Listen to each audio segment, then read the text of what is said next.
Mongolia is an absolutely wondrous place. It's just grass as far as the eye can see, rolling landscapes, a way of life that survived through countless generations. And it's a very adaptable way of life and a very adaptable, tough, intelligent nation. And they've got a lot of challenges ahead with climate change, making precipitation unpredictable. Agriculture is getting more difficult throughout the world. They're facing all of the challenges one would expect in a globalized society with ecological collapse happening all around us. But they're very connected to their land, and they love it, and they honor it and treasure the reciprocity between them and the landscape they depend on for their freedom and their way of life. So Mongolia has a wide variety of livestock.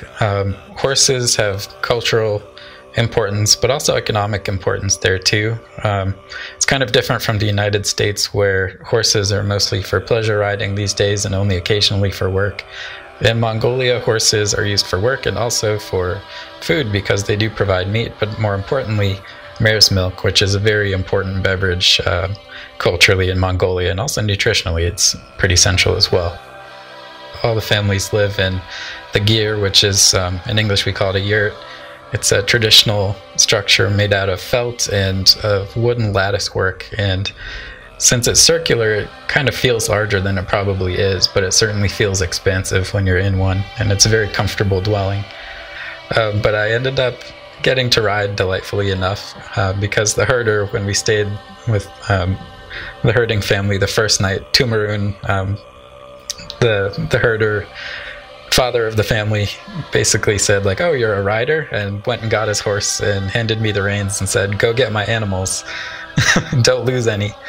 So I got to ride out a few times in the few days I was there, and either just have a beautiful trail ride or just go gather his cows and yaks for the morning or evening chores. So it was a lot of fun. Their ponies are incredibly small but really tough.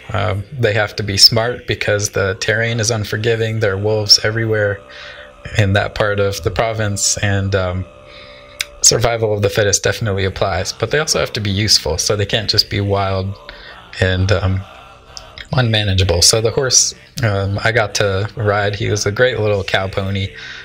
He knew exactly what to do, which animals to get, how to push them to get them to move calmly but in a specific direction. So yeah, he was a really fun little horse, and they never told me his name, but I called him Murray because Muri means horse.